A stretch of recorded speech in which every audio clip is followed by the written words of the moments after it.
Muy buenos días, hermanos y amigos, que Dios nos bendiga en este día una vez más. Estamos aquí en este desafío del año 2022. Hoy es el último día del mes de septiembre. Es decir, que a partir de mañana nosotros comenzamos con el último trimestre de este año y de este desafío.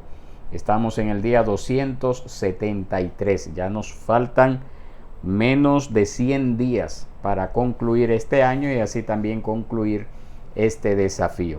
En esta mañana nos corresponde leer el libro de Hechos. Comenzamos esta lectura. Ya terminamos con los evangelios.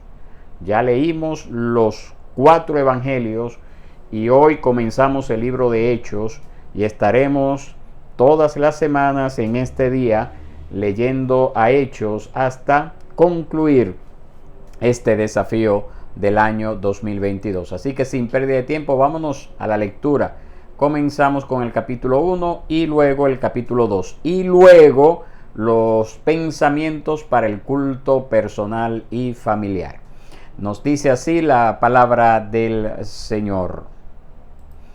En el primer relato, estimado Teófilo, escribí acerca de todo lo que Jesús comenzó a hacer y a enseñar hasta el día en que fue recibido arriba en el cielo, después de que por el Espíritu Santo Él había dado instrucciones a los apóstoles que había escogido.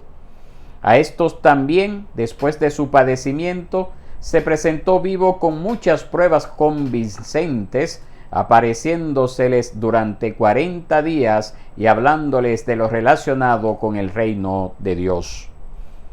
Y reuniéndolos les mandó que no salieran de Jerusalén, sino que esperaran la promesa del Padre, la cual les dijo: oyeron de mí. Porque Juan bautizó con agua, pero ustedes serán bautizados con el Espíritu Santo dentro de pocos días.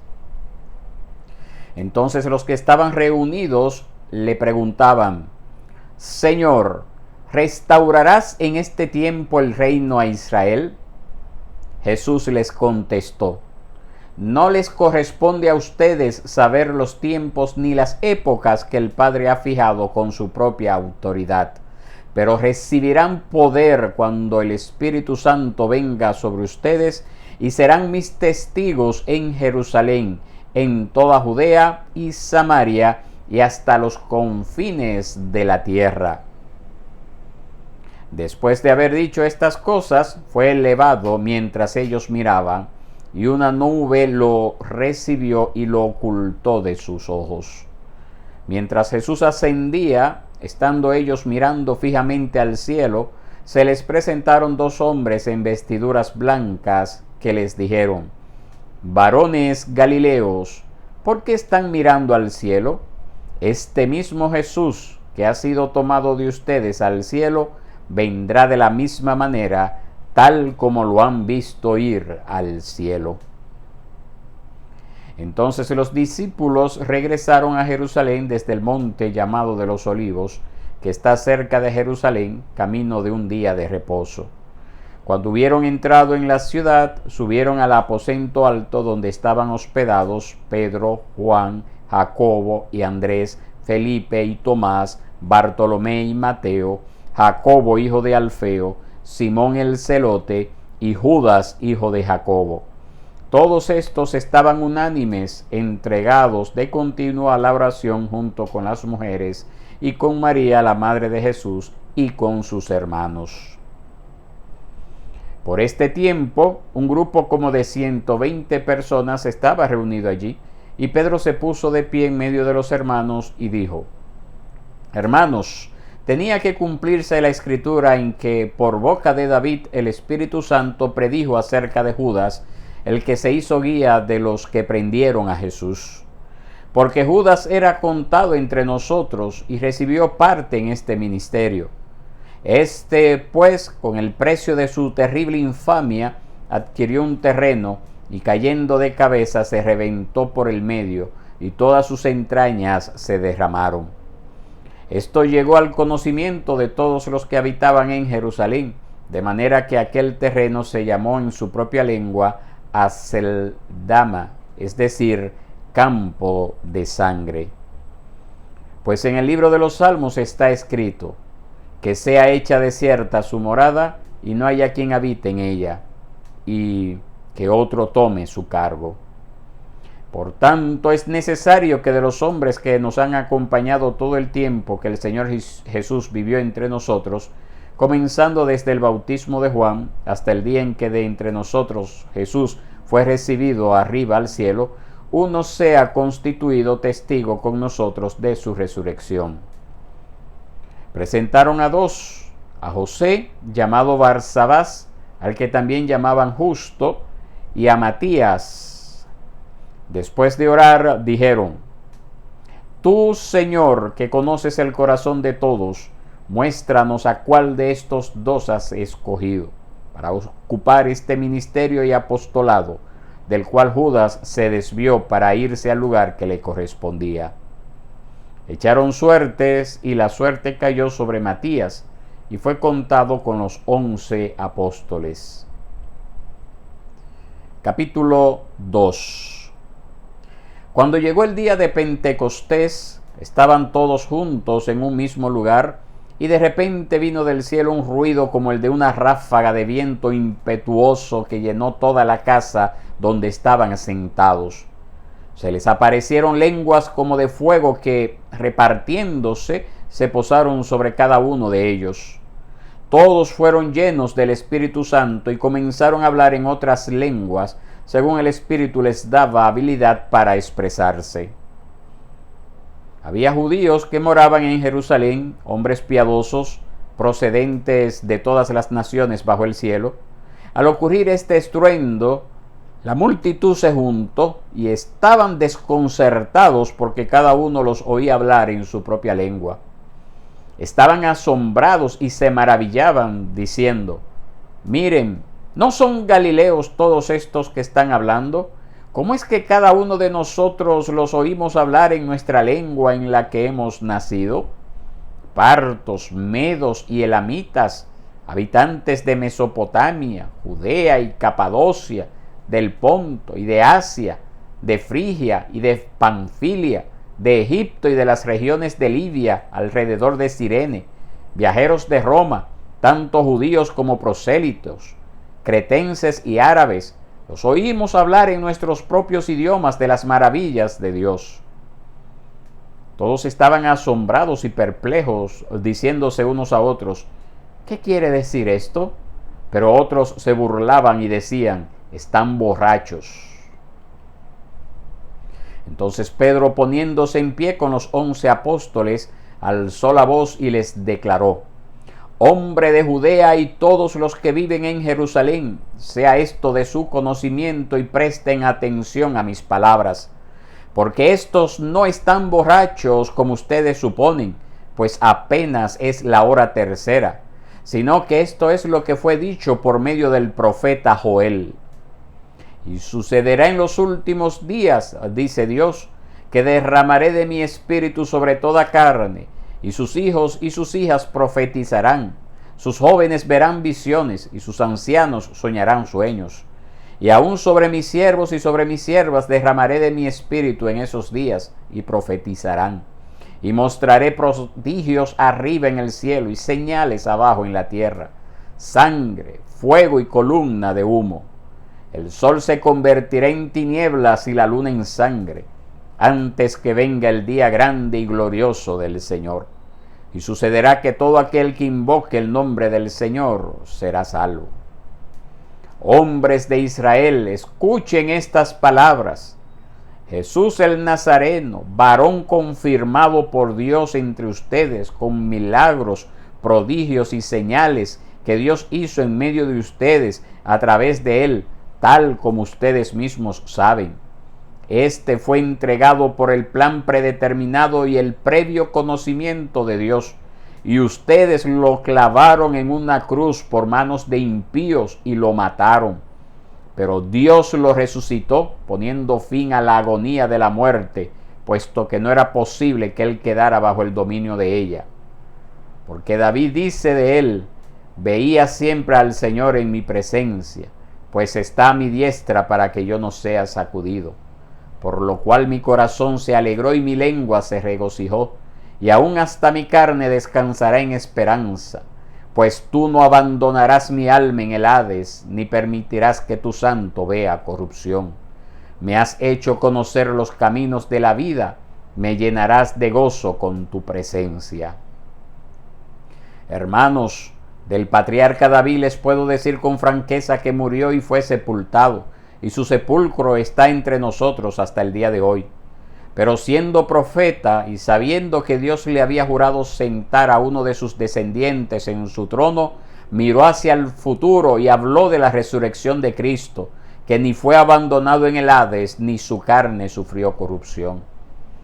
A este Jesús resucitó Dios, de lo cual todos nosotros somos testigos. Así que, exaltado a la diestra de Dios, y habiendo recibido del Padre la promesa del Espíritu Santo, ha derramado esto que ustedes ven y oyen. Porque David no ascendió a los cielos, pero él mismo dice: dijo el Señor a mi Señor, siéntate a mi diestra, hasta que ponga tus enemigos por estrado de tus pies. Sepa pues con certeza toda la casa de Israel, que a este Jesús, a quien ustedes crucificaron, Dios lo ha hecho Señor y Cristo. Al oír esto, conmovidos profundamente, dijeron a Pedro y a los demás apóstoles: hermanos, ¿qué haremos? Entonces Pedro les dijo: arrepiéntanse y sean bautizados cada uno de ustedes en el nombre de Jesucristo para perdón de sus pecados, y recibirán el don del Espíritu Santo. Porque la promesa es para ustedes y para sus hijos y para todos los que están lejos, para tantos como el Señor nuestro Dios llame. Y Pedro con muchas otras palabras testificaba solemnemente y les exhortaba diciendo: sean salvos de esta perversa generación. Entonces los que habían recibido su palabra fueron bautizados, y se añadieron aquel día como 3,000 almas.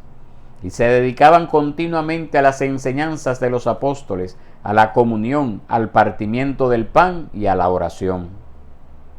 Sobrevino temor a toda persona, y muchos prodigios y señales se hacían por los apóstoles. Todos los que habían creído estaban juntos y tenían todas las cosas en común. Vendían todas sus propiedades y sus bienes y los compartían con todos, según la necesidad de cada uno. Día tras día continuaban unánimes en el templo y partiendo el pan en los hogares, comían juntos con alegría y sencillez de corazón, alabando a Dios y hallando favor con todo el pueblo. Y el Señor añadía cada día al número de ellos los que iban siendo salvados. Esta ha sido la lectura del día de hoy, mis hermanos, el libro de Hechos, sus capítulos 1 y 2. Hemos visto algo tremendo, ¿verdad?, de lo que es el inicio de la iglesia primitiva, la iglesia del nuevo pacto, la iglesia del Nuevo Testamento. Quiero invitarle entonces a que consideremos lo que son los pensamientos para el culto personal y familiar correspondientes a estos dos capítulos. Comenzamos con el capítulo 1. Nos dice así: Lucas se refiere a su evangelio como lo que comenzó a hacer y a enseñar Jesús, ahí en el verso 1. La implicación es que Cristo sigue actuando y enseñando ahora como el Señor entronizado en el cielo, verso 9, quien obra a través de su Espíritu, verso 8. ¿Cómo aumenta la fe de los creyentes el saber que Jesús sigue actuando y enseñando en el mundo? ¿Cómo obra esa fe en usted como creyente? Los discípulos no esperaron pasivamente la venida del Espíritu Santo sin hacer nada, sino que se dedicaron a tener reuniones de oración, verso 14. Amaban las Escrituras como la voz infalible del Espíritu de Dios, verso 16, y aplicaban la palabra para ordenar a la iglesia según la voluntad de Dios, verso 20.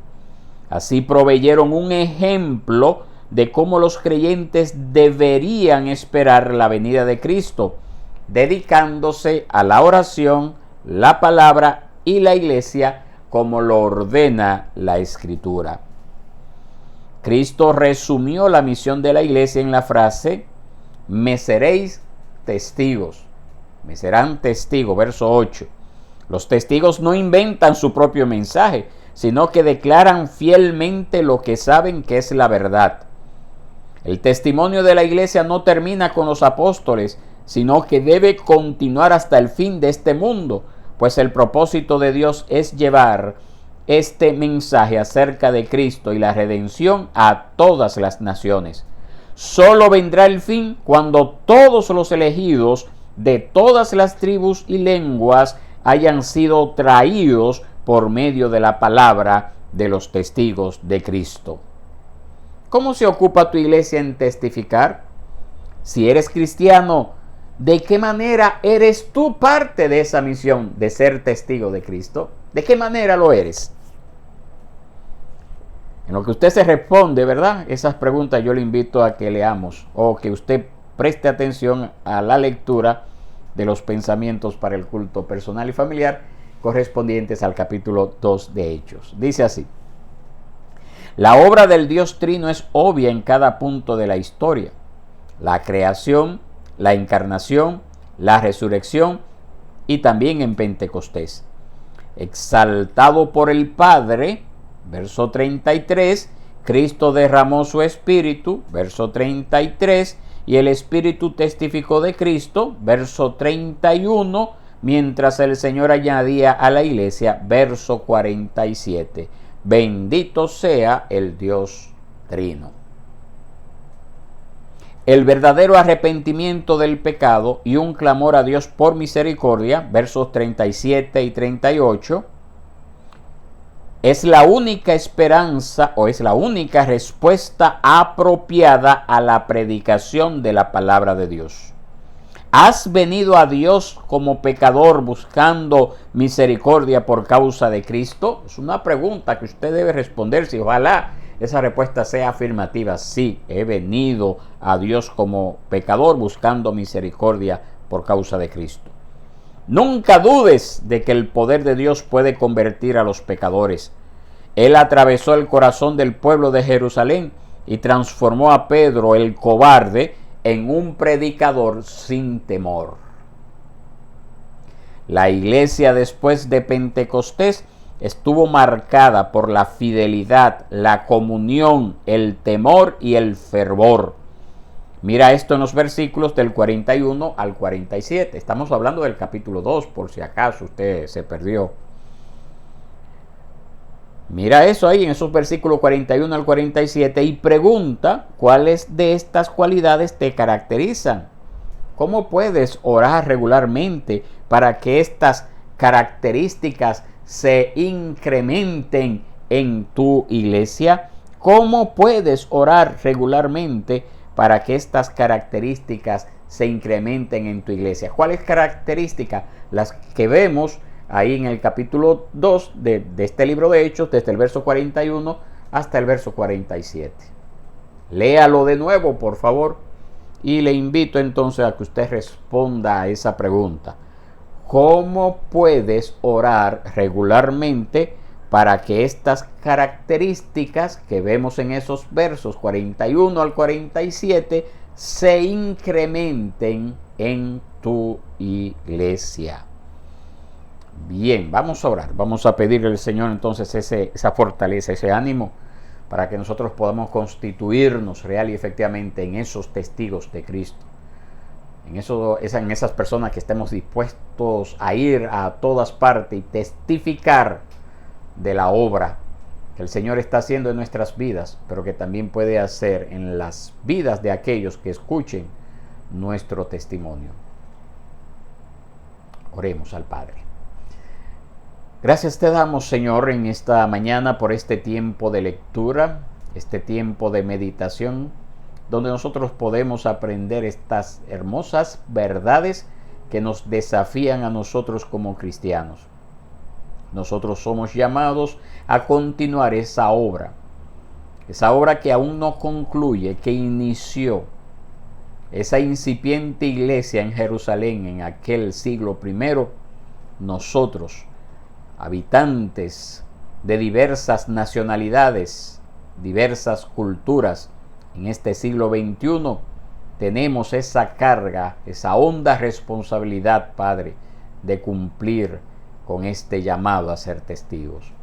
Padre, sabemos que esta obra no la podemos lograr ni implementar con nuestras propias fuerzas.